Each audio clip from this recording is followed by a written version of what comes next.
Okay. Good morning, everybody. Welcome to the webinar on Path to Prosperity. We're joined this morning with Dr. Matthew Will and Ken Hedlund, who are going to be our presenters today. Dr. Will is Associate Professor of Finance at the School of Business at the University of Indianapolis. He's a founding member of the Central Indiana Academy of Finance, one of the largest financial literacy organizations in the Midwest. He's currently chairman of the board of the organization. And he's also got a weekly radio show entitled Your Money. It's on 88.7 FM WICR. And it's on Saturday mornings at 10:30. So write that down and tune in on this. The topics today are an overview of the economy in general. And then Dr. Will's going to give us some perspective on the impact of the healthcare bill on small businesses. Dr. Will? Thank you very much, John. Appreciate the introduction.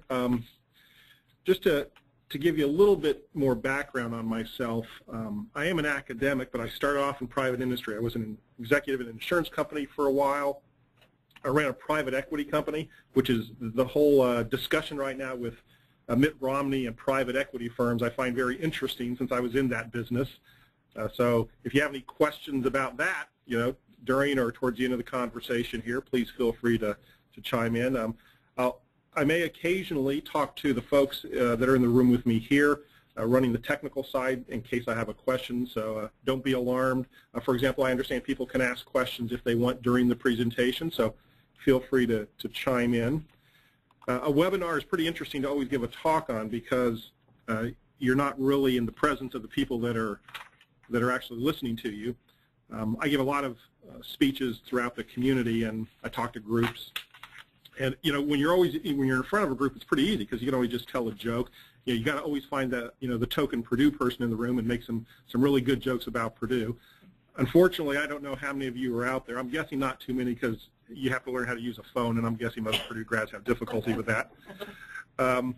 If you are a Purdue grad, you should feel free to chime in and throw some IU jokes back, though, because we always like some back and forth conversation here. But I am comfortable speaking when people aren't listening because I teach freshmen on a regular basis, so I'm pretty comfortable with that approach. I realize most of you, like my freshmen, are probably checking your email, probably talking, texting your girlfriend or boyfriend. That's perfectly fine. You may doze in and out. I'm guessing from the list of people who are registered for the seminar here, probably half of them will show up late. That's fine. So we'll just get you up to speed when you arrive. I would encourage you during the presentation to feel free to chime in with a question. We will have time at the end if you want to save it. If you have to run off to a lunch meeting and you want to get a question in, feel free to just interrupt. We have a microphone here, and you may have to speak up a little bit so I can hear you. It's hard to hear over your own voice sometimes, especially in this format. Actually, let me interject real quick. We cannot hear you. You actually, on the webinar, will have a question feature. Please submit any questions, and then we will ask those directly of Dr. Will. Excellent. So we have someone here screening my questions. I wish I could take you to class with me. That would be very much appreciated. Periodically, I'll give you a very bad joke, but again, like in class, the jokes are not for the students, they're for the teacher, just to break my monotony up. So as I look out the window here, I have to just ask the question, why does snow fall and rain drop? Just a question, think about it, look it up on the internet while you're sitting there. Okay, so let's get started. The topic that I'd like to share with you today is the path to economic prosperity. I've had a number of folks always tell me that they'll see me on TV or they'll hear a radio interview with me, and they say, it seems like you're only talking about bad news. Well, the reality is there's a lot of bad news in the economy. We're in the middle of a terrible economic situation. Technically, we're not in a recession, but as I'll show you in a few moments, we pretty much are in a recessionary environment, even though the GDP numbers may not reflect that. So I wanted to try to develop a presentation that was Again, not real estate based necessarily, because I'm not a real estate expert, although I did spend quite a bit of time. I was the director of real estate research at the IU Center for Real Estate Studies. I'm guessing that maybe some of the folks in the webinar here are graduates, maybe some fellow former students of Jeff Fisher down in Bloomington. But I wanted to talk a little bit more positively. So yes, you're going to hear some economic news that isn't the best, but I want to propose solutions, because people like to often complain about what's happening in the economy, but they don't want to always offer solutions. So I'll tell you, quite a few things that aren't so great, but I'll give you my recommendation on what I think the path to economic prosperity should be. So we're going to start off with, of course, the hottest topic of the day, which is the rising stock market in the booming economy. Is everybody looking at their screen wondering exactly if I'm what I've been smoking this morning? Well, there is nothing, because actually we know that's all false. The reality is that we've got a lot of bad news at the moment. We have a bear market. It may have been up a few days recently, but it's not nearly where it should be. And so that's really the topic that's in the news today, and that's the topic that I want to focus on in this conversation. So again, if you have questions, feel free to send those through the internet process, and we'll make sure to get those taken care of. But I want to answer the question, how do we fix it? How do we fix the problems in the economy? And the problems are, I think, pretty well known to everybody. To start with, it looks like from a GDP standpoint that we're in pretty good shape. Because if you look at the data, we're at 1.8% growth in the last quarter. Now, since the bottom of the recession, which was March 9th, as a lot of those that watch the stock market know, March 9th of 2009, we've had quite a few quarters, 9 quarters now, of consecutive economic growth. And in all honesty, the historical economic growth that we've seen is around 2+%. So 1.8% is not a bad number. That's actually a very good number historically. It's right where we would normally see it. So I am not concerned if that's the only number I saw about the state of the economy. I think that everyone knows, however, that that one number is not telling the full picture. The number that we all really focus in on is the unemployment number. And right now we have 8.5% unemployment. Now let me explain that number a little bit, because it's somewhat deceiving. First of all, there are 13.1 million people, according to the Bureau of Labor Statistics, that are unemployed at the moment. Now that does not include 6.3 million that are uncounted. Now that's even the Bureau of Labor Statistics number. There are a number of figures out there that vary, but by their own count, there are 6.3 million people in the economy who are not looking for work. They've dropped out of the labor force. They've given up their search. Some of those are people who are not counted because they've graduated college. They've never even been in the labor force to begin with. So when you take the 6.3 million people who are not counted by the government, by their own data, by the way, you add to that the ones that are officially unemployed, you're talking about 19+ million people that are looking for jobs at the moment. Now, if you're not depressed yet, hold on, I'll take care of that in a minute. We'll make it more depressing, because add to that there are 8.1 million more people that are partially employed, meaning that they are having jobs that they wish they had full-time. So they're part-time employed, they're not in the position they want, and they're not working the hours they want. So that number just grows. For comparison purposes, which we will get to here in a moment, those figures from just in 2007 were significantly lower. In fact, the figures from back in 2007 were about 7.1 million people.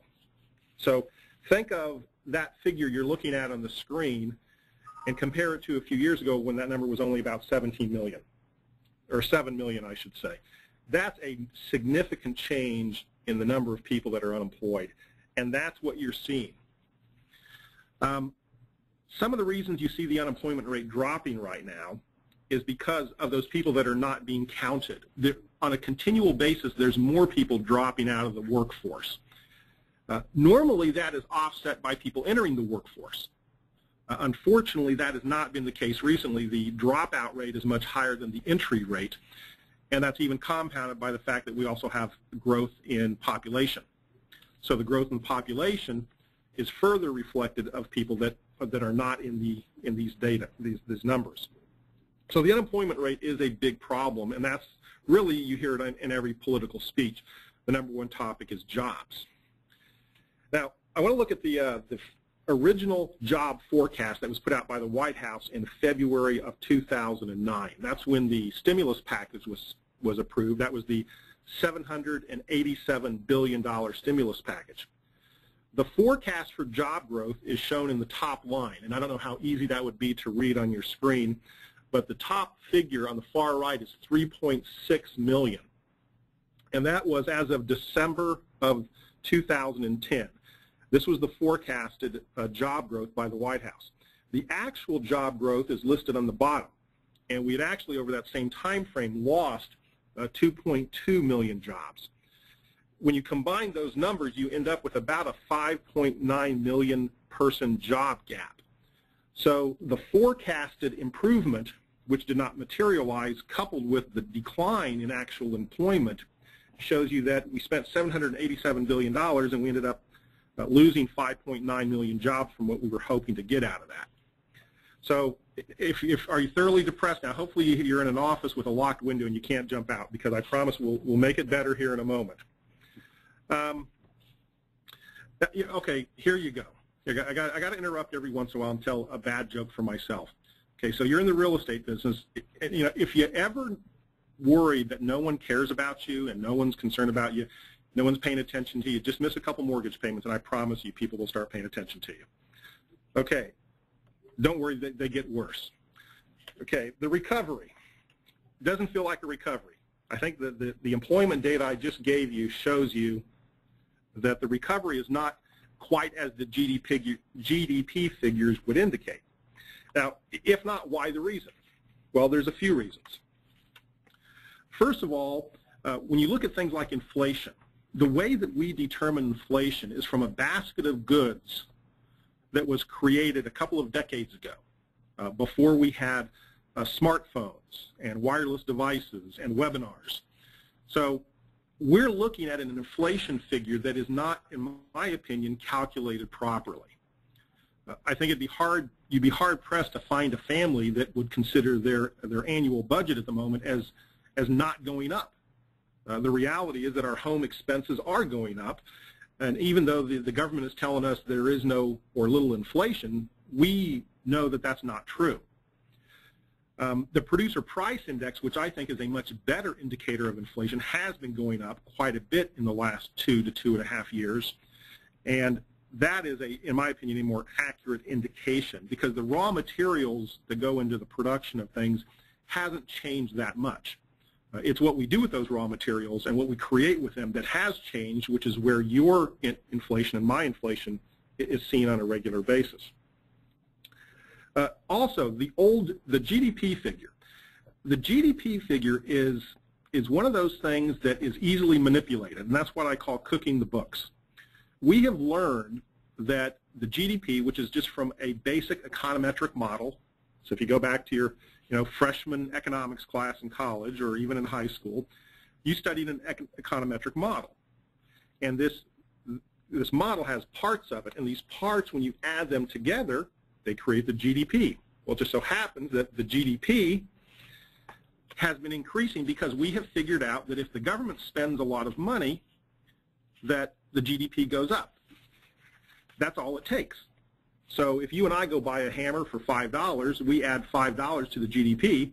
If the government spends $500 on the same hammer, we just added $500 to the GDP.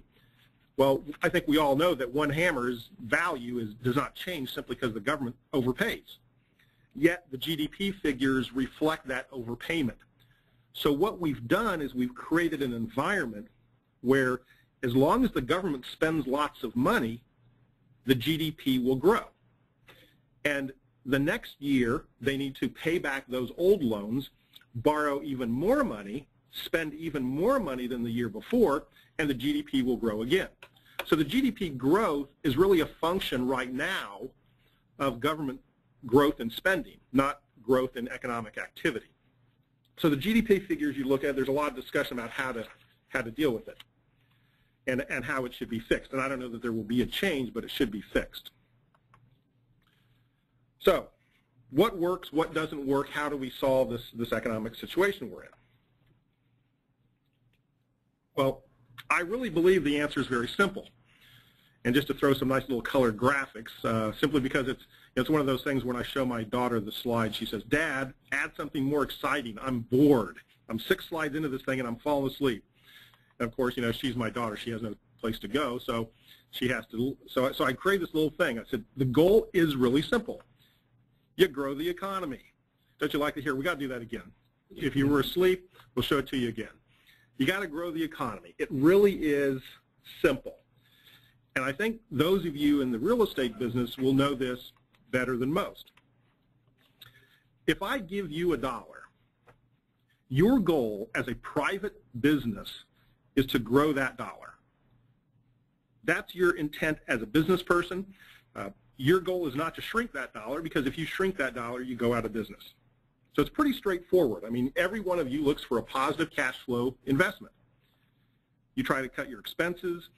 You try to increase your revenue. We all know the game of accelerating your collections and delaying your payables. Make those payments to your suppliers as far out as possible. You want to stretch those payables. Why? Because you want to maximize your cash flow. It is a cash flow game. That's what you do in private business. Government is not about that. Government shrinks the dollar. Now, let me just say, before people get all upset, depending on your political perspective, I want to start with a premise. I want to start with a premise that every single expenditure government makes is good.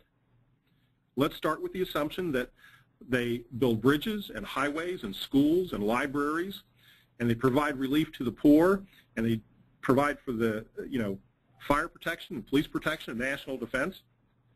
And I want to start with the assumption here that every single dollar spent is good, that we all want those things spent, we all want those benefits. I mean, just stick with me, even if you don't agree with that.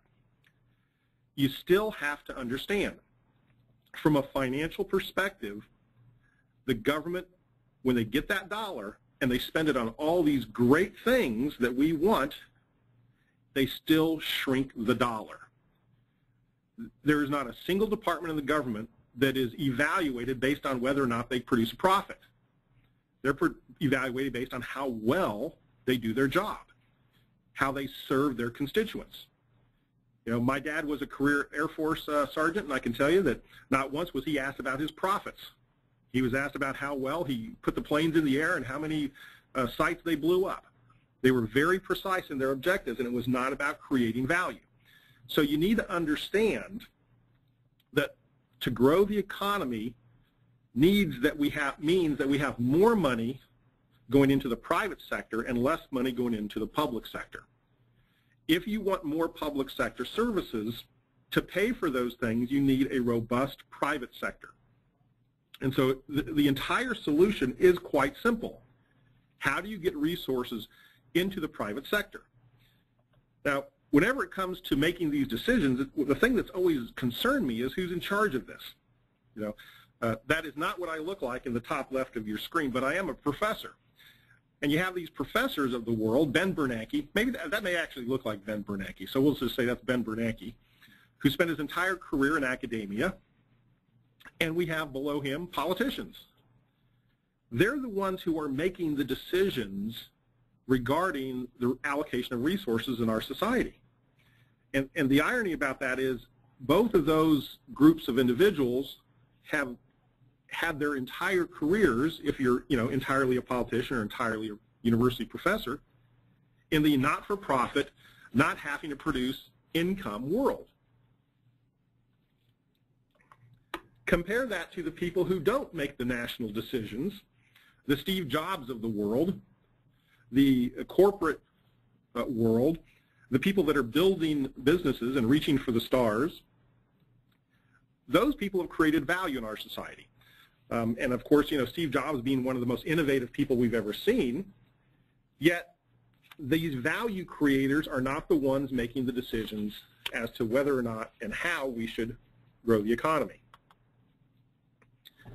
Now, let me tell you where even folks that maybe agree so far, maybe there are some folks who agree or disagree that taking money from the government and keeping it in private hands is the solution. Even if you agree with me on that, here's one area where I still find some confusion.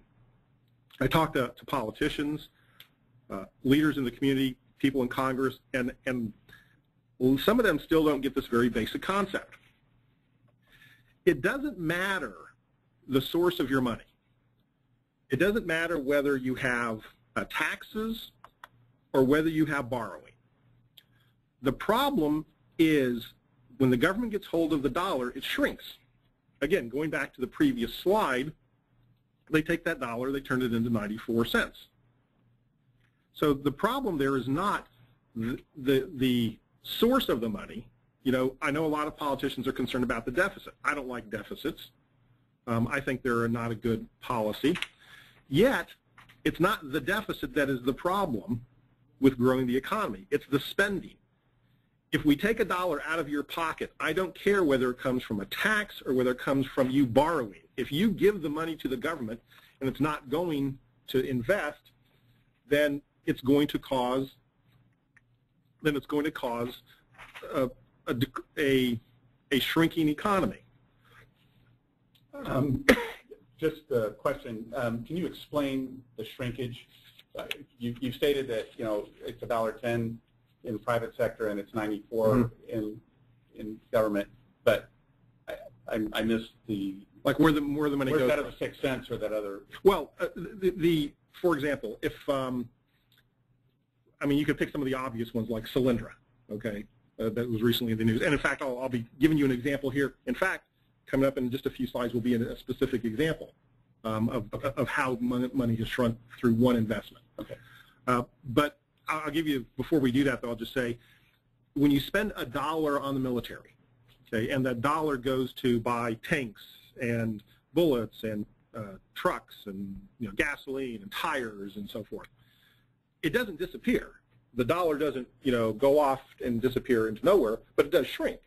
That's not enhancing value, because the goal is not to produce a truck, a Jeep, that is profitable and worth more than what you put into it. Where a private investor will put $1 into building a house in hopes that it will be worth $1.10. The government doesn't do that. They're not concerned with whatever they spend is worth more than what they spent. So, and I'll give you a more specific example actually here in a moment. We'll talk about what I consider the government's claim is their biggest success. So we'll talk about that here in a moment. So the government problem, and again, please retain the assumption that the things that governments do are good. And in fact, I sincerely believe that in many respects. But the problem isn't the deficits. The problem is the actual government expenditures. You look at Greece, Portugal, Ireland, Italy now. You're looking at countries across the globe where the amount of money that they're spending has exceeded their ability to even collect. I won't get into all the details on Greece, but there is nothing else for Greece to tax. Their central government has grown to such a point that they've taxed so much that they have almost nothing else to tax. Their marginal tax rates are in the 60 and 70% range, even for low-income individuals. Their value-added tax is above 20%, 19% I believe actually. So you're talking a country that says we've promised so many benefits to our citizens, there is just no more money available. We can't tax enough. We've almost taxed 100%, and we promise more. So that's why their economy is not growing, because they are the ultimate extreme of what I'm trying to illustrate. Now, how has the United States responded to recessions in the past? Well, what I did is I went back and did a little study on recessions since the Great Depression. And this is a list of them in front of you. Now, how did we get out of those? Well, there were different methods. The first method was a response of monetary policy and private market incentives. Now, you'll notice in here, I purposely don't refer to deficits. Some economists will tell you that it was deficit spending. Well, the truth is that in some of these instances, deficits were created, and in some of these, they were not. But in all instances, the policy that was implemented was one of putting money back into the private market. It was a combination of monetary policy through the Federal Reserve, once they existed, and through private market incentives, primarily tax cuts and deregulation. It was, how do I reduce the cost of you in your business? How do I make your expenditures lower so that you can produce a profit? I think we all have investments that we're looking at that if we saw the cost of those investments drop, we would pursue them. But right now they're just too expensive. So you're not pursuing investments, one, because they don't have enough profit, or no profit, or the cost is too high. So if government can do something to reduce your cost, either by borrowing at a cheaper interest rate, or reducing your tax burden, or reducing your regulatory burden, anything the government can do to reduce your cost and therefore make that next best investment doable. It's on the bubble, it's not profitable, but it could be profitable if government could just remove some barriers. Every one of these recessions that you see highlighted there, that was the response. There are two instances when it did not. In late 79 and 80, we had a recession, and the response by the then Carter administration, in partnership with the Congress, was a more regulation environment, more government spending, not cutting taxes, not deregulation. That did not lead to an economic recovery. We were about to get out of it, as we are now, and then we slipped right back into it, which, of course, all of you that know history know that led to Reagan's election as president. He then proceeded to implement policies that I just described to you, such as reduced taxes, deregulation, and that led to the economic recovery that ensued. The only other time in history that we've tried a increased tax, increased regulation, increased spending approach was now. And we've had that approach that started in basically by George Bush, and then it was continued by President Obama with the February 2009 stimulus package. And so we've seen this continued approach that has not led us to an economic growth. Now, let me move and show you what I consider, as the question was earlier, how you shrink this dollar. And this is I think probably the perfect example, and that is General Motors. General Motors is touted as a success. The government spent $67 billion on General Motors. This was split between GM and GMAC. I'm going to focus on the GM portion of this. You've heard that they've repaid the investment. Well, actually not exactly. What has happened is $23.1 billion has been repaid to date. They took a lot of the money that was given to GM and converted it from a loan to stock. So the outstanding loan balance was only $6.7 billion after the adjustments were made. And it is true that that has been paid back. So there are no outstanding loans to General Motors. However, the government has still invested $50 billion. $16.4 billion was bought back by the company. So the government has received $16.4 billion in stock repurchases from the company, in addition to the $6.7 billion in loan repayment. They still have an outstanding balance. Okay, that's about $27 billion. So what happened was the government took a 61% ownership share in General Motors. So as of today, you and I own 61% of General Motors. Now, that investment for each dollar we've invested in General Motors, we currently have a whopping 54 cents. So that's actually touted as an example of a successful government investment, and to the point I made earlier, you can see how that $1 has turned into 54 cents. Now, you still own stock. The stock as of last Friday was at $22.88, and those of you with your nice HP 12C calculators there can crunch the numbers and figure out that would need to grow to $133.78 for us to break even. And I don't know if anybody out there forecasts a growth in GM stock to $133.78, but if you are aware of that, let me know. I have additional investments that I would like to send your way. So this is the success story, but it gets a little better. As many of you know, they went through bankruptcy, which was not a legitimate bankruptcy. Chrysler and GM were permitted to do a modified bankruptcy, and this was the first time that it had ever been done. And in this process, bondholders had to take a haircut. Now, those of you who invest in bonds know that sometimes companies go under and sometimes you lose your money. Well, the bonds had already been discounted in the market from $49 billion to $27 billion, meaning that you and I already owned bonds that were discounted. We knew we were getting less money. The state of Indiana, for example, invested in Chrysler bonds to the tune of, I think it was about $40+ million. And in that process, they thought this is a good investment. General Motors and Chrysler, they're going to go through bankruptcy. Someone will buy them. We will get repaid in full. We have secured loans. No one ever thought they would be liquidated. Everyone thought they would be bought. Maybe Penske, for example, offered to buy part of buy the Saturn brand, and it's likely that other companies would have bought other brands if they were allowed to go through a full bankruptcy. So the investors in the bonds felt they were going to get their money back.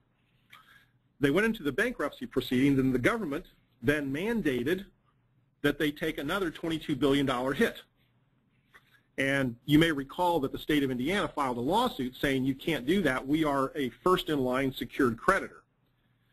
And one of the interesting things, the opinion written by the Supreme Court, it was written by Judge Ginsburg, and it never got to a full hearing, but she said, we're denying your request. And it was interesting if you read the opinion. She said, your claim has merit, but your claim is not material, therefore we will not hear it.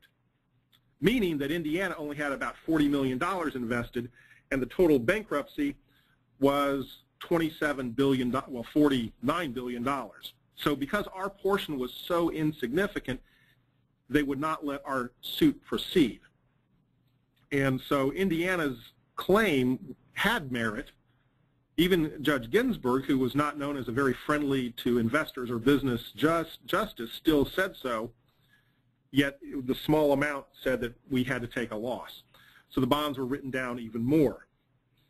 So there was an additional loss that occurred to investors, and then probably the one you've been seeing in the news recently, and actually I wonder if I had anything to do with this, because I had sent some of this information to some media outlets, and then I saw it picked up.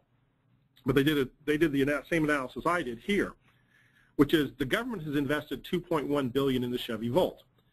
$600 million of that went straight to GM as a grant. Another $1.5 billion went to non-GM companies that have component parts. And for any of you that want to buy a Chevy Volt, there's a $7,500 rebate.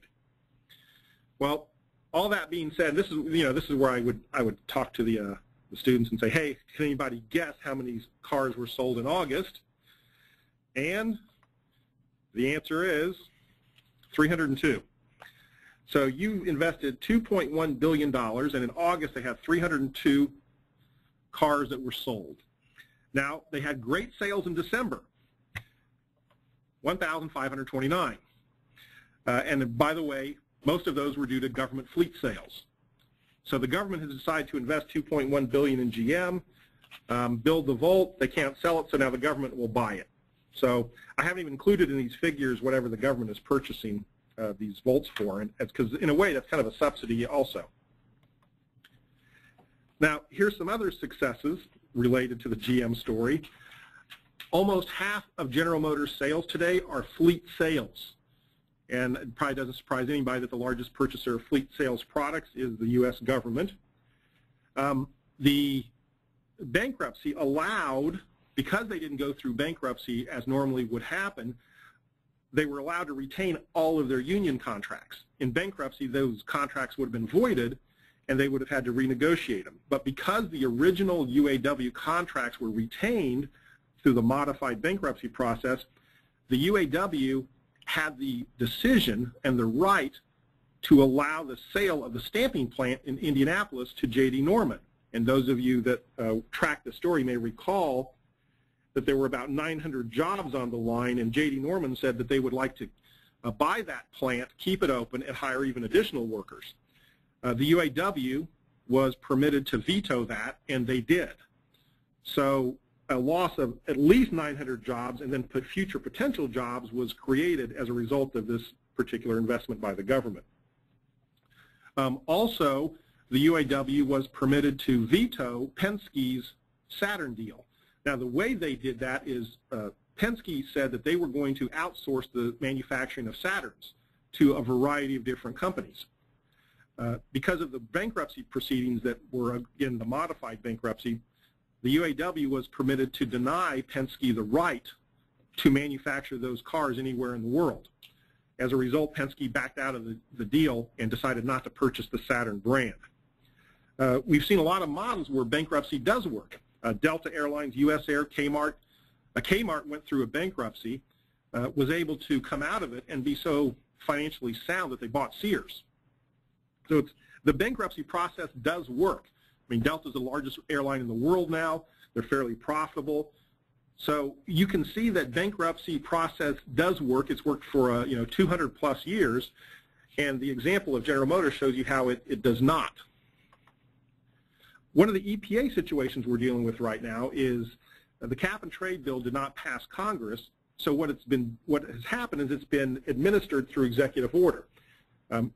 Many of you may be familiar with Magnum Logistics, which is a company in Plainfield, and they gave a presentation along with some other folks where they talked about the implementation of an emissions system. And there is an emissions system that allows, or I should say requires, a $12,000 part to be installed per truck. This $12,000 part adds to the cost of a truck that didn't exist just 2 years ago. It requires an expenditure by the company to actually put the part on the truck, and in order to pay for it, the company either has to reduce profits, cut expenses, which could mean personnel, and here's the most wonderful part of it that is almost hilarious, and that is this new part, which is supposed to cut emissions in half, actually cuts fuel consumption in half. So this emission control regulation requires twice as much fuel to be consumed per truck. It is an ironic twist. And if this is not a success enough, September of last year, the EPA announced that they were going to hire 230 more regulators at a cost of $21 billion to implement more EPA regulations that were being written.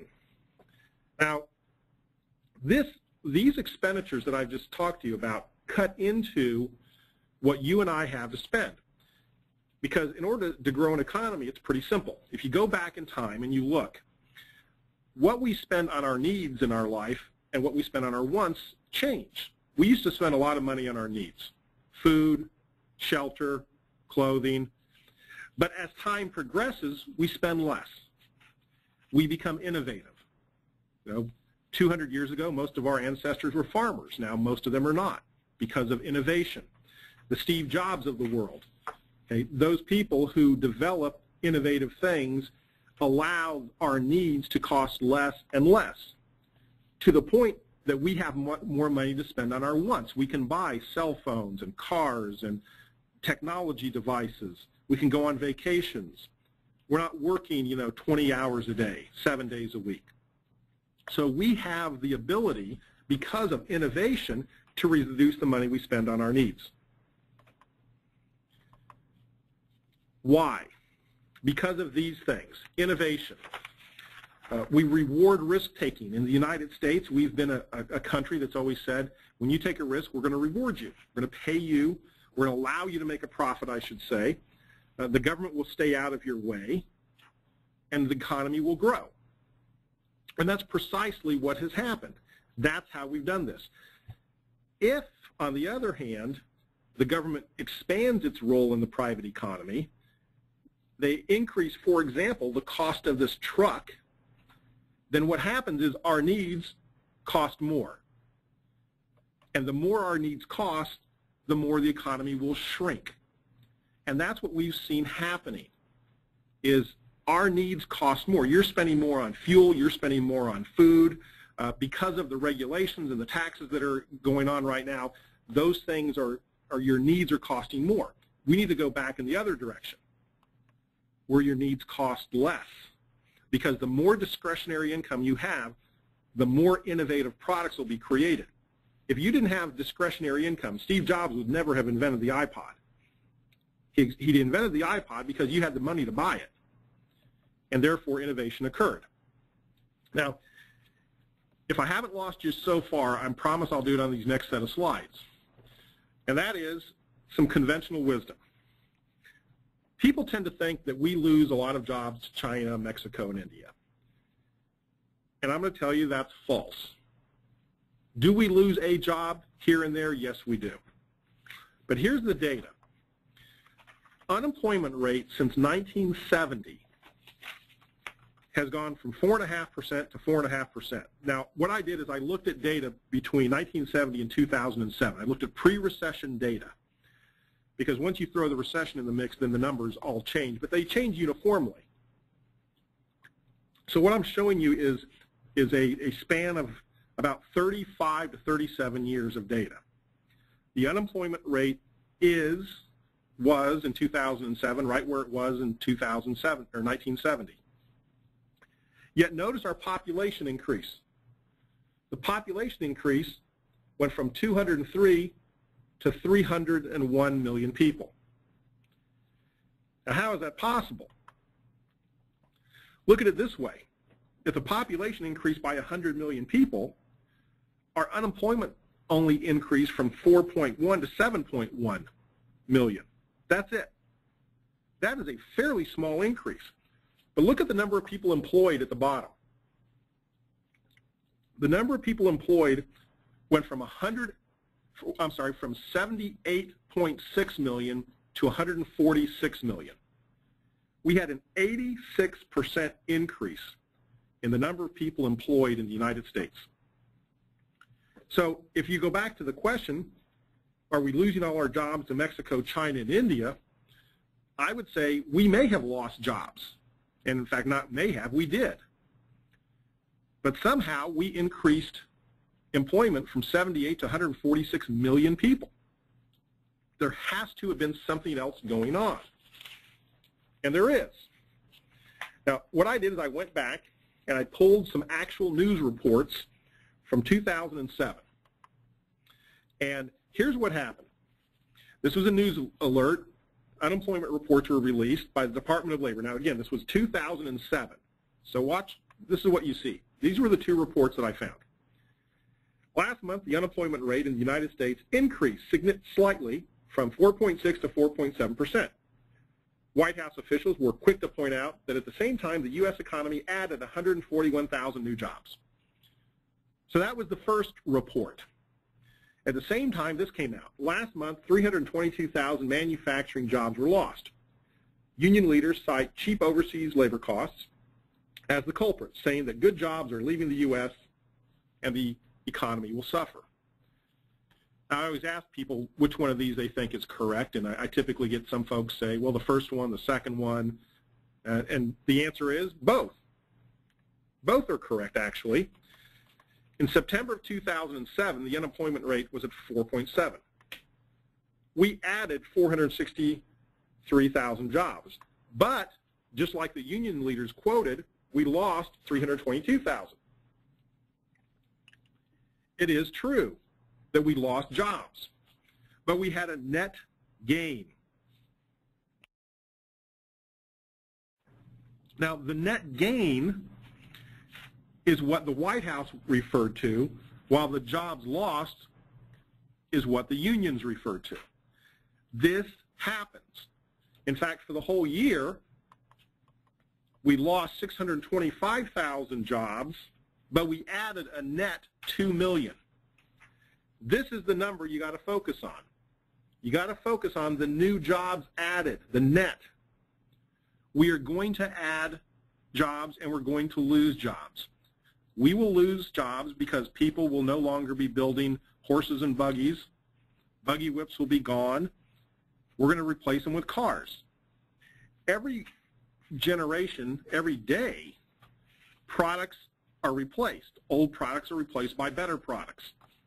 You know, we all have smartphones now. We used to have just regular cell phones, and before that we just had landlines. So the people who made those older products were replaced. They lost their jobs. This is a necessary part of economic evolution. You have to grow your economy by increasing jobs because you will lose jobs.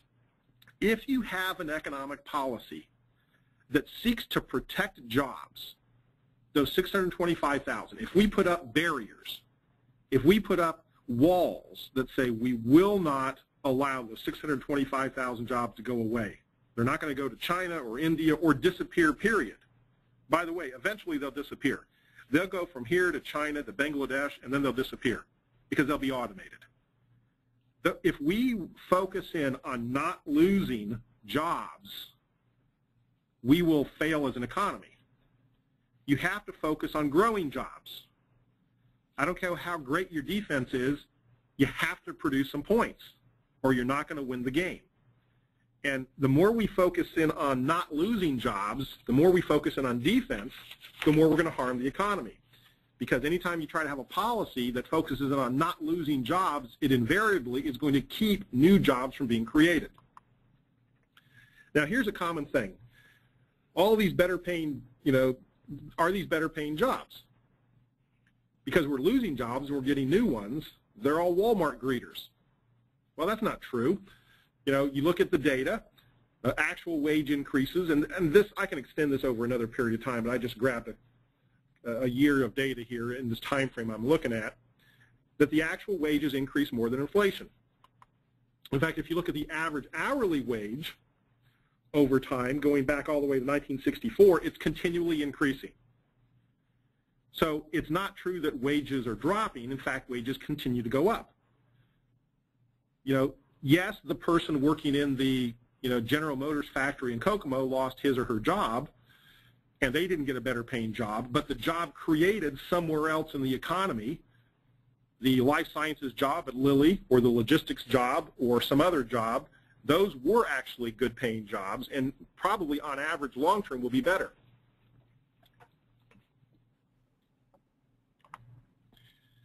Now here is something that I did a lot of research on this, and in fact I did some analyses and I got a paper written on it. And this is something people are very confused about. We have huge trade deficits with other countries. And the question is, are these large trade deficits destroying our economy?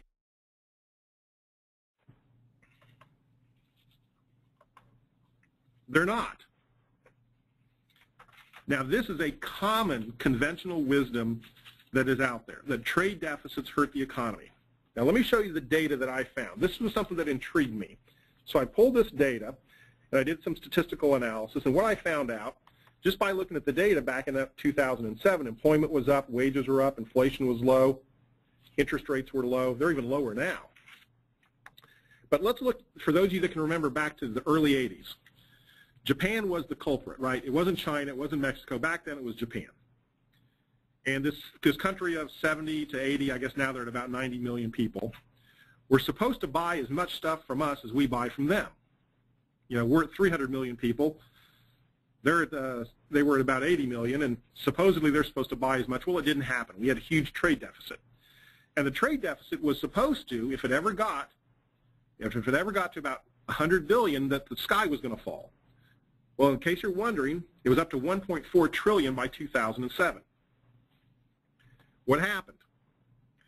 Did their economy fall off a cliff, or did ours? Well, those of you that follow the Japanese economy know that theirs did. Since 1985, their economy has gone through a tremendously bad time, where ours, since that time, has done pretty well. So what I did is I tracked and measured the trade deficit and correlated it with the actual value of the largest private companies in the countries. And what you see here is the blue line is the United States stock index, and the purple line is the Japanese stock index. What does it show you? Well, what it shows you is that during this time of tremendous trade deficits, our economy blossomed, and theirs went through what they call the lost decade. The Japanese economy lost tremendous value. Their economies, they went through a real estate crisis similar to what we're going through, and we prospered almost 700 times more than they did. And this is not because of trade deficits, but they're correlated with trade deficits. And here's how that works. Let's take China. So this data leads me to this model. This is the model that I have based on the data that I've analyzed. We buy stuff from China. Practically everything. It's made in China. What do? We send them green pieces of paper. Literally. We literally print the money off of paper. It grows on trees. And we send it to China. Now, what do they do in China with dollars? They don't go down the street and buy their groceries. They put them in sovereign wealth funds, and the Chinese government invests that money. Well, where do you invest dollars? Well, there's only one place to invest dollars. That's in the United States. So they send that money back to Wall Street. They send it to Indiana. And yes, it is true that there's a lot of Chinese ownership of assets in the United States. Why? Because we buy a lot of stuff. We buy laptops and cell phones and little trinkets from China, and we send them dollars, and they send them right back to us. Those dollars are invested in companies. Those companies create jobs. Those companies grow the economy.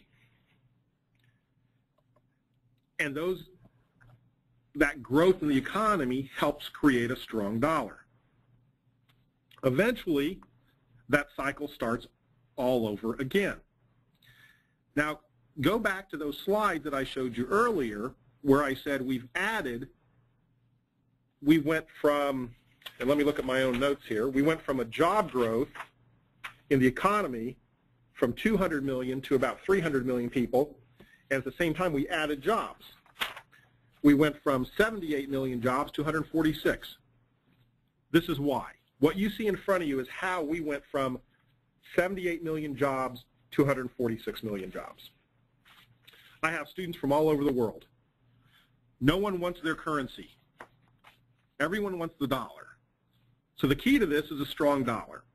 China is not selling stuff in Ethiopia. They're not selling stuff in remote parts of South America because China does not want their currency. China wants the dollar. So a strong dollar is vital to making this whole process work. And so I would argue that a policy of smaller government and a strong dollar is key to growth. Now let's head towards the finish line here. We're heading around the round trip. I'm going to try to get this thing wrapped up right by 12:30, and then we'll do a Q&A. We all know what NPV is. Most of the people I talk to don't, but net present value. How do we grow an economy? We create positive net present value projects. One of the ways that I've spoken of to do that is to reduce the role of government, reduce the size of government and the cost of government so that you have more dollars in your pocket to invest. How do we do that? We cut taxes, we cut regulation, we reduce the spending in government, we have a strong currency. I didn't get into it, and that would be a whole other topic. That is, we need to reverse some of the things in Dodd-Frank that are causing problems for the consumer, problems for businesses, retailers, financial institutions. So we need to make sure that that thing does not get in the way, which it already is starting to do. That will lead to a growing economy. It will lead to wealth creation. Now, some very specific examples here. The government needs to reduce spending across the board. Okay, I'm not going to argue for any specific policy. You know, I think that's for society to decide. Guns or butter. You know, back to the first day of economics again. But however they do it, they need to reduce the spending and the size of government. They need to reduce employment in government. We need more people in the productive labor force that are producing goods and services that add value to the economy. We need to simplify the tax code. In fact, you know, I would say that all accountants want that, because every time you change a tax code, we just call the Accountant Employment Act, right? So we want to change the tax code one more time, make it simpler. Reward innovation and risk-taking at all cost. Again, go back to the Steve Jobs example. Anything that can put dollars in the pockets of innovators, we want to do. We need to change the role of government. I'm not a fan of the government deciding whether or not GM should continue as they were. I'd rather have the marketplace. I don't want them to pick the next car you should drive or the next fuel you should use. My personal belief is that the more government picks winners and losers, the more inefficient it makes the economy. Anything that can remove regulatory barriers. I think the economic indicators are way out of date. It's too easy to manipulate those numbers. And I'm a fan of more free trade, not more trade restrictions.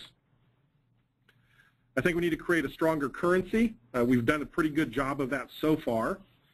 And I think you do that by altering the Federal Reserve role, making them less a part of the economic growth of the country and more a part of just controlling the currency and the inflation rate, because I don't think the Federal Reserve is really I don't think they're able to pull the levers and control the economy like we would hope, or some people would hope. So I'll end with two quotes. So you can, if you haven't figured out where I stand on things so far, this may help you figure it out.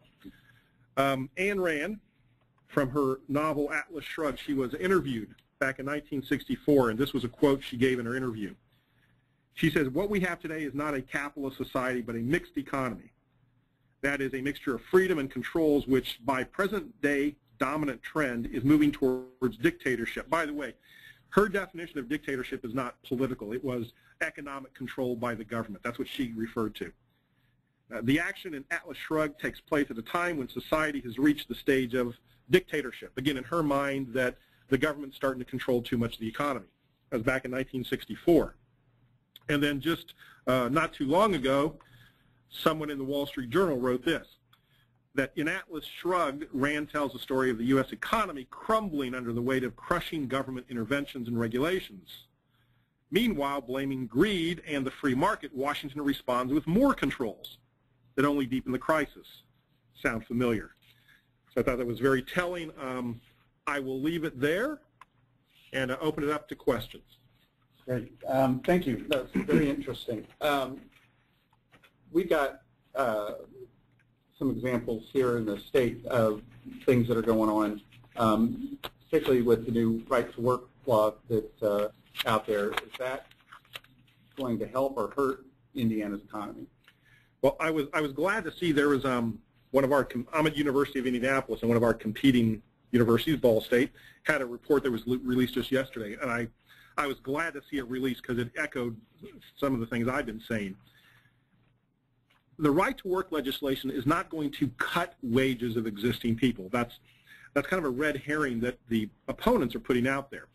Right-to-work, what it's going to do is not focus on wages. The primary thing of right-to-work is labor conditions.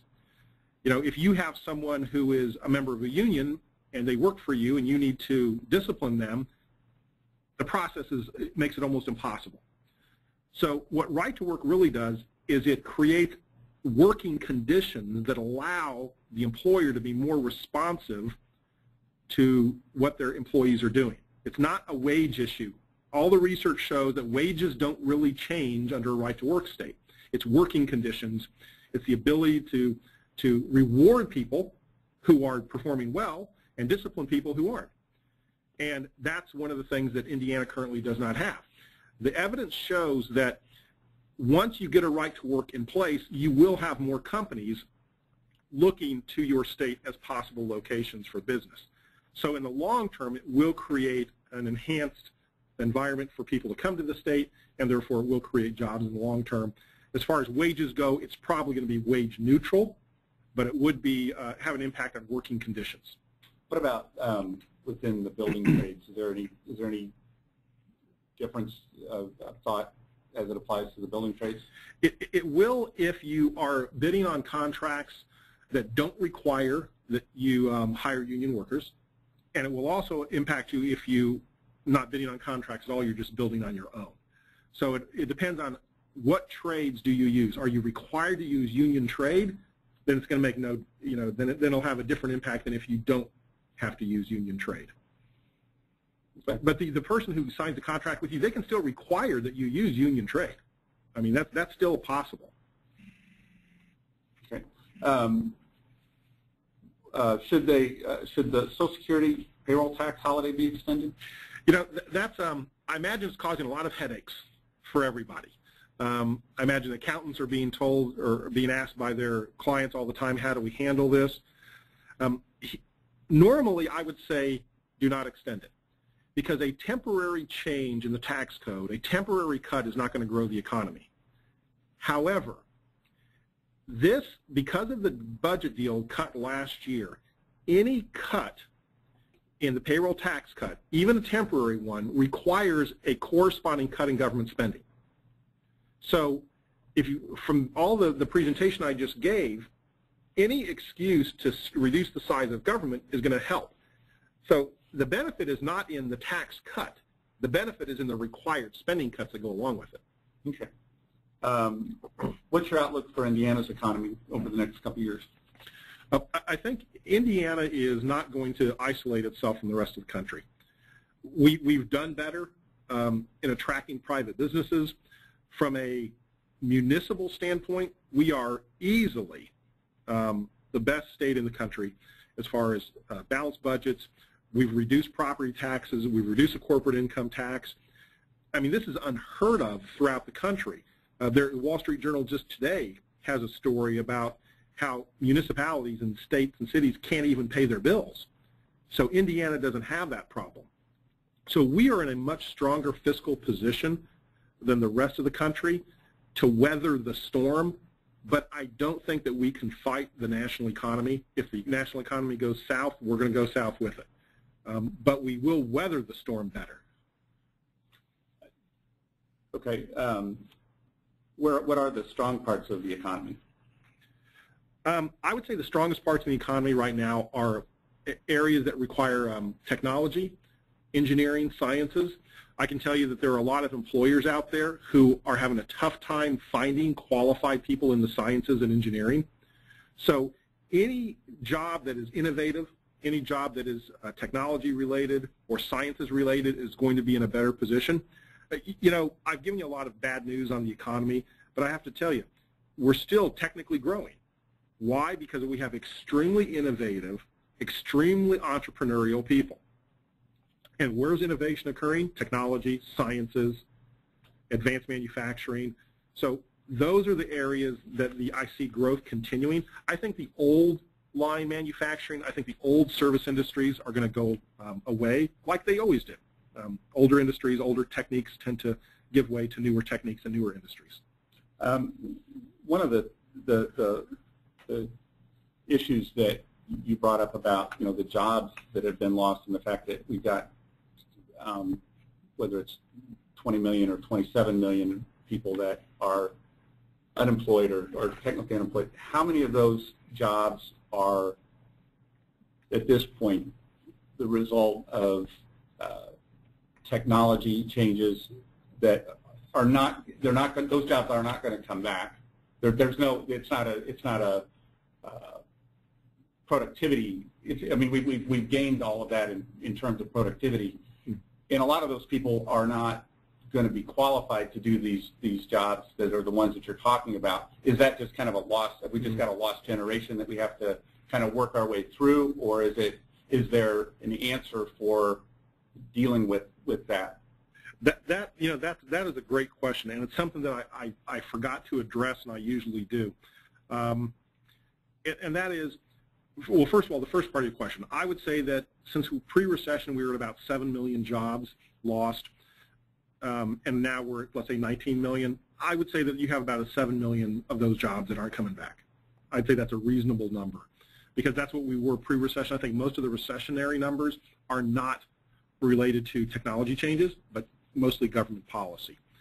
That being said, you bring up a point that I forgot to emphasize. We as a society need to be compassionate about the people that lose these jobs. There are people who lost their jobs. They have spouses and kids with college and white picket fences and dogs and mortgages, and these people lost their jobs. And if they lost a job that's not coming back, we as a society need to deal with it. When I showed you those numbers that indicated that there were people who lost their jobs during 2007, but that other people got jobs. And I said it's a good thing that we had this occur, that we had this net increase of 2 million jobs. Yeah, but guess what? We cannot forget and we cannot ignore the fact that there were lots of people who actually lost their jobs. And so what I think we need is some kind of social safety net. Now, this is not an economic opinion. This is just a personal opinion, that when we have 625,000 people in 2006 that lost their jobs, we need to retrain them. We need to have social infrastructures to provide them with income when they need it. So, the 2 million people that benefited need to help out the 600,000 who didn't.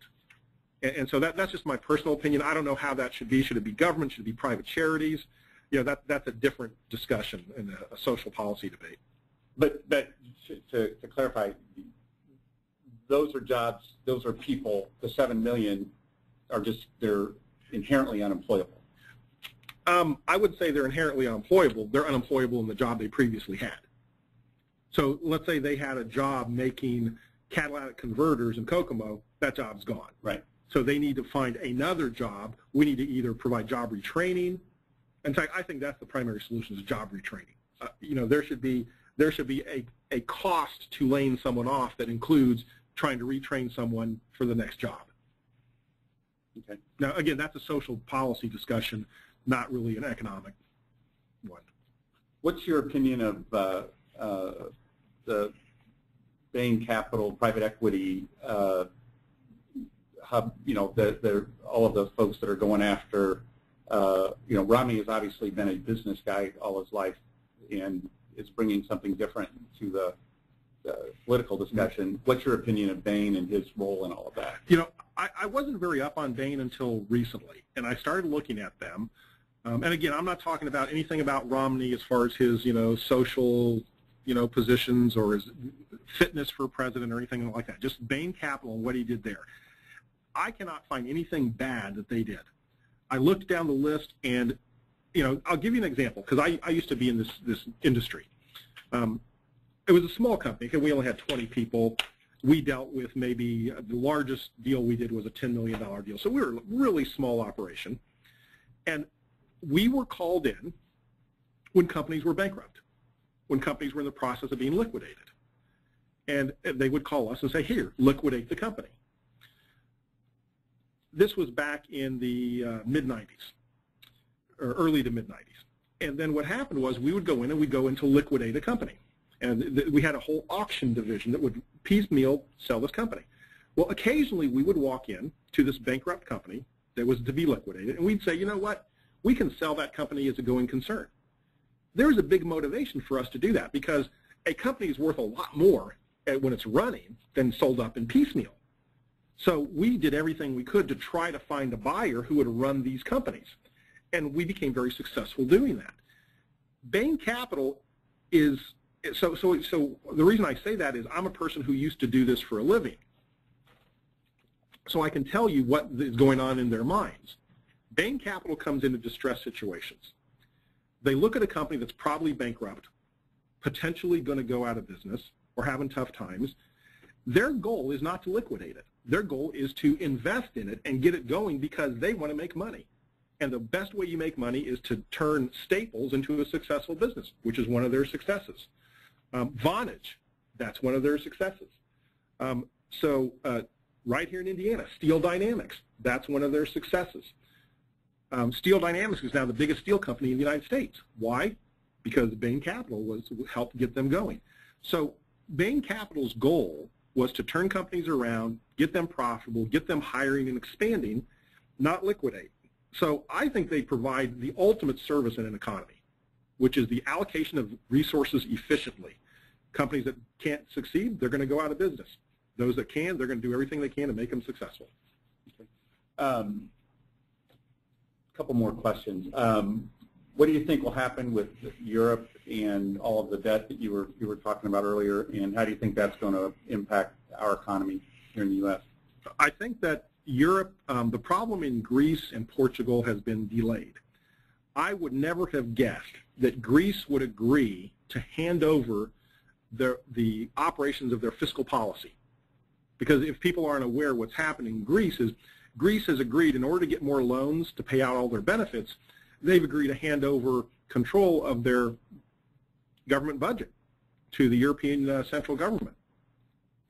I would never have thought that they would do that. Who would give up their own control of their country's budget? But they did.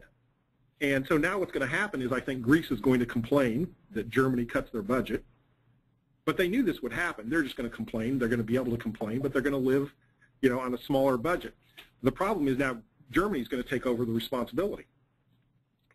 This is just going to kick the can down the road. I hate that phrase, but for maybe another 15 years. So the problem of the social welfare state in Greece will be passed on to Germany, and Germany's economy is big enough that they can absorb the problem for another 10 to 15 years. So all this does is delay the realization of the solution for another 10 to 15 years. Okay, last question, unless anybody else has anything else has come up.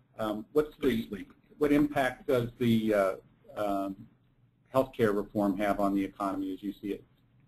Well, the healthcare reform is, there's a whole different discussion on that, and that is what's going to happen to individuals and their healthcare, the quality of the healthcare. That's a different discussion, and I know we don't have time for that today, but that's a whole different issue. What's it going to do to businesses? It's going to add cost to business. It's as simple as that. The mandate that went into place in October of 2010 added a lot of requirements. A lot of self-insureds had increased in costs. It's simply going to add cost to the system. It's going to cause shortages because if you are on a government plan, you're going to have ration health care because the government is going to cap the amount of money that's allowed to be paid. So think about that, basic supply and demand. If the government caps the amount of money that you're allowed to pay a doctor, are you going to have a lot of doctors doing that profession, going into that field? If I told you, as a builder, you could only charge $10,000 for a home, how many homes are you going to build? None. You're going to have a shortage. So what you're going to have is two systems. You're going to have a government-run system, highly regulated, where you'll have shortages. And then there's going to have a private pay system. So that if you've got enough money, if you're wealthy enough, you can go buy any health care you want. You can go to any doctor. Who cares? You don't need insurance. So you're going to have two systems. One that's with the government-mandated system that is going to have shortages, and then you're going to have a private system where anybody wants to get any health care they want, they'll just go and buy it. There is one more question, and this is probably more big picture, and it has to do with the national debt. How do we ever resolve that issue? I'm not overly concerned about the national debt. I mentioned that earlier on in the presentation. I'm more concerned about the national spending. I think that the government has to stop spending. How do they stop spending? There's a lot of ways. I would be a fan of just going back to the 2008 budget. We've added, people don't realize this, the actual spending has gone up 32%. If you look at the budget number today versus in 2008, it's 32% higher. How is it possible that we've gone up in 3 years by 32%? I've talked to my dad, who's a retiree. I've talked to other people and said, if everybody took a cut back to 2008, no one was exempt, everybody took the same cut, would you agree with it? He said he would. And so I think that we need to just have some fiscal control and go back to, 3 years ago amount of money that people got from the government for all their benefits, I think is not an unreasonable number to go back to. Okay. Thanks. We want to thank Dr. Will for his presentation today, and It's always great when we can interject some humor into an economic presentation, even if it's at the cost of picking on my own alma mater, Purdue University. I got some good predictions. I can throw some out there right now. But we do appreciate, and actually, it was a very interesting perspective and some insight on things that you don't really hear out there in the marketplace. And the one I particularly point out is the GM information, that these are the type of things that they want you to believe, that it's been handled in a certain way, but in reality, when you look at the numbers, it's really much different. So thank you very much for your time. And I'm sure Dr. will make himself available for questions, emails. His contact information will be provided as well. And just to remind everyone that on Saturday mornings at 10 o'clock, you can call him on his call-in show, which is at 88.7 WICR, Your Money. So if you've got any questions, you can certainly find him there. To bridge our presentation, I am going to take a few minutes. This is Ken Hedlund with Somerset CPAs. Most of you do know me, as I often present on these webinars that are co-sponsored with Associated Construction Publications and Somerset CPAs. And as many of you know, our involvement is we are niched service to the construction, architectural, and engineering industries. And I thought we would just look at a couple slides, just literally just a few minutes here, talking about our perspective on what we have seen as it relates to the construction, architectural, and engineering industries. I do want to indicate that this is not, what I am going to talk about is not necessarily scientific. It is not a sample, a widespread sample. It is a sample based on the 150 plus or minus contractors that we work with, and 80 to 90 architectural and engineering firms we work with in the Indiana and contiguous states predominantly, and some beyond that. But what I just want to provide what our observations are and what we are seeing as it relates to the economy. And I do want you to also kind of wrap your mind around the time frame here. So this first slide is predominantly talking about as we got into the downturn and what companies were, how they were impacted, really from 2010 to 9, those 2 years, and then the next slide is going to kind of talk about what we're starting to see as it results to the returns for 2011, and then kind of what we're hearing as it relates to 2012. So for 2010, far majority, and obviously those results are all in. Far majority contractors, architects, engineers, they were down 5 to 10% Some were flat. Now again, perspective-wise, if you went from 8 to 9, we saw 30, 40, 50% declines in some cases. So much greater declines. So most companies going from 8 to 9, had already felt that impact. 9 was still dropping, and then 10 somewhat stabilized. And that was for a lot of reasons, cost control, right-sizing your organization, doing a lot of things. Some reacted quicker than others, and certainly that impacted the bottom line. And I do want to make sure to indicate there are some out there that have experienced an increase for whatever reason, increase in revenues, increase in profits. Far minority have experienced that, and it can be from any number of reasons. It could range from the right customer, the right market, being at the right place, maybe a little luck, you name it. But there are some that have experienced that, but they are by and far the minority. 2010 profit, again with few exceptions, is marginal, flat, or negative. Again, most companies have managed through and have done the things in their companies to allow them to have profit. Now, are they getting the return on an investment that's commensurate with risk? Those type of things. That's a completely different discussion, and it's not what they used to see. But the far majority had lower profit in 10 than they did in 9. And really, the reason that 9 still, was an okay year for many is because they were carrying nice backlogs and were conservative in their WIP. And again, this is from the perspective of those that we work with. In 2010, most had controlled their costs and stabilized. And as we hear every day, and we see it every day, the issue is margin constriction. More competition, lower margins, new entries into the various markets as companies diversify. And we really, from that perspective, there's limited relief in sight. And it just seems that, it's the new normal, which is a common term, is that, it appears that we're going to be dealing in that environment now for some time, and we have to manage our businesses to adapt to that. The bank lending environment, and I'm sure many of you have seen this. If you have not, that's great. But the bank lending environment, and they're a substance of, they were a big part of what caused this, but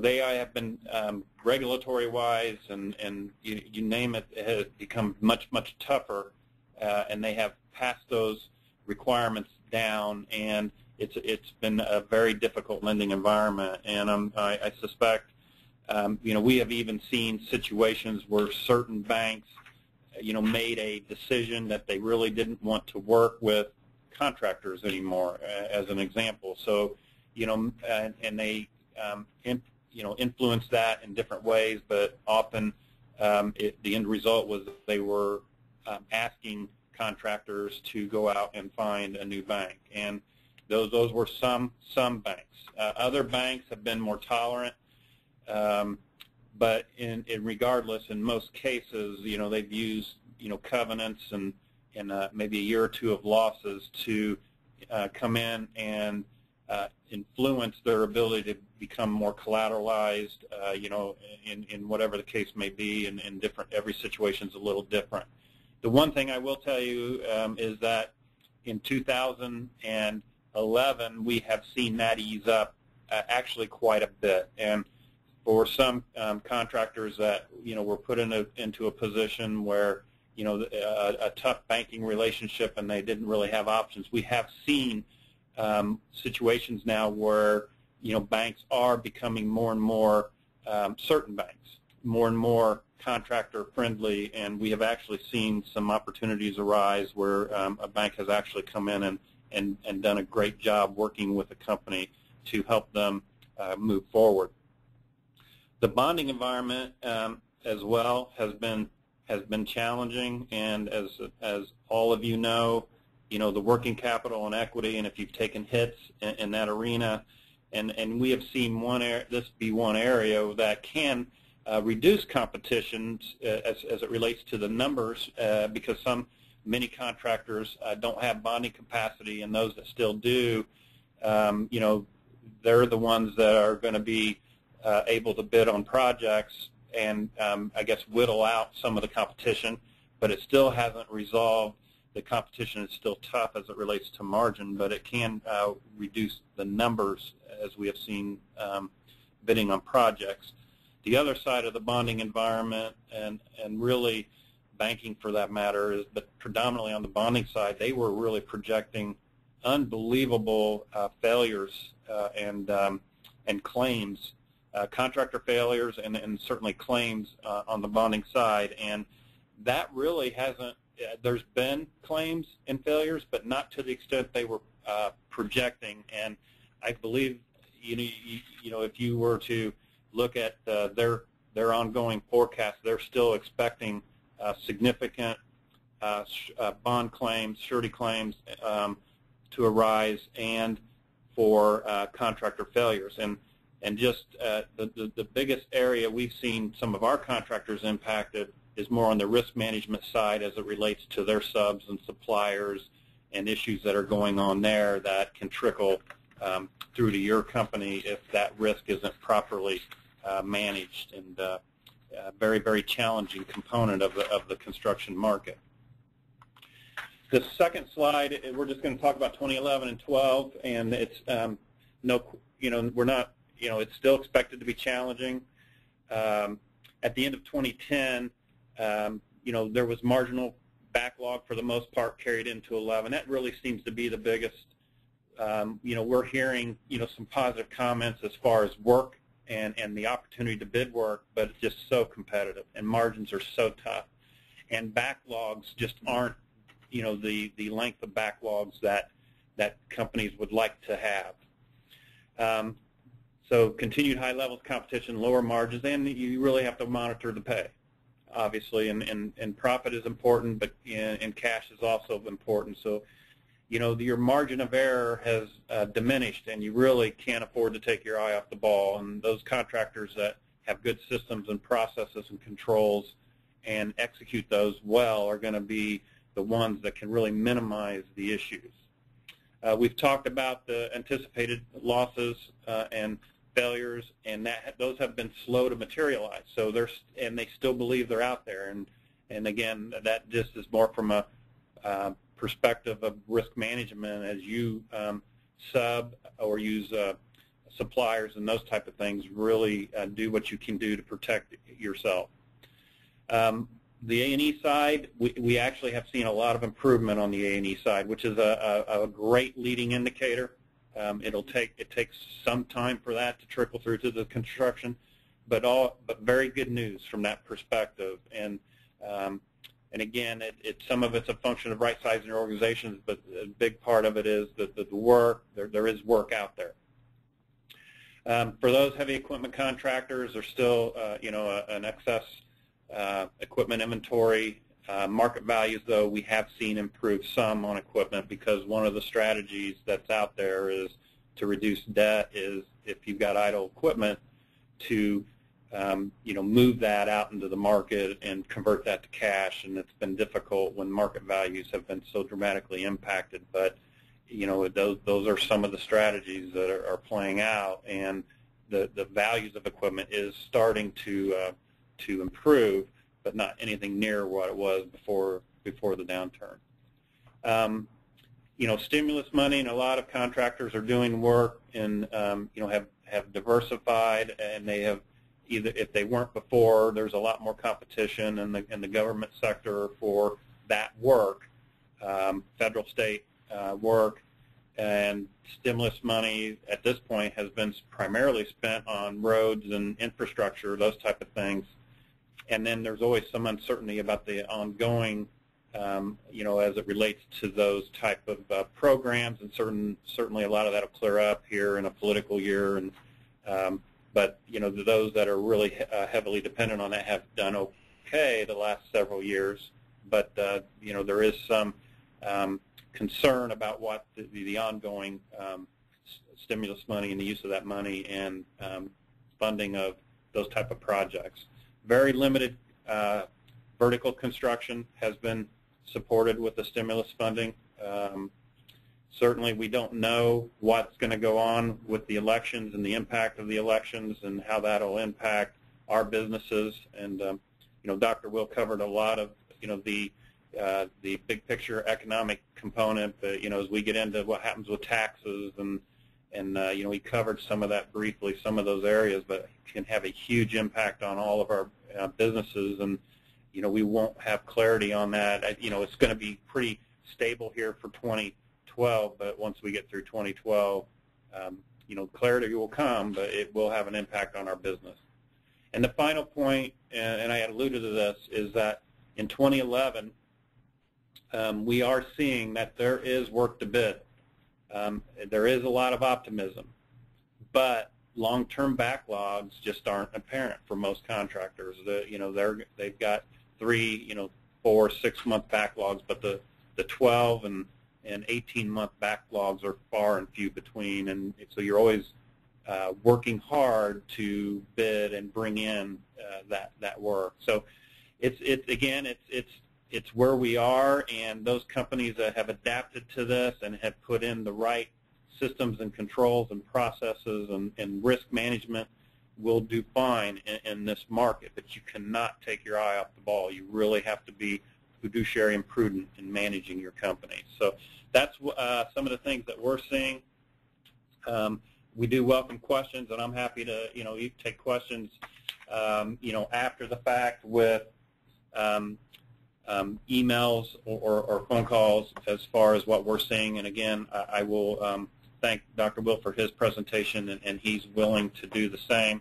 I want to thank Associated Construction Publications. John was our facilitator today, and that's John's contact information.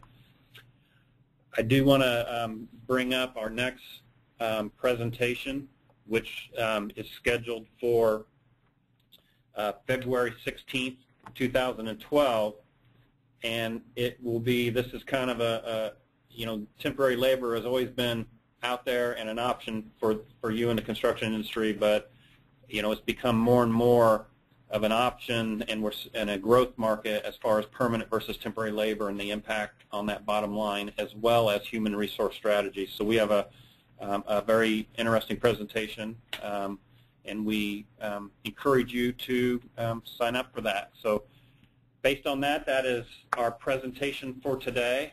Again, thank you, Dr. Will, and thank you, John, and we appreciate your participation.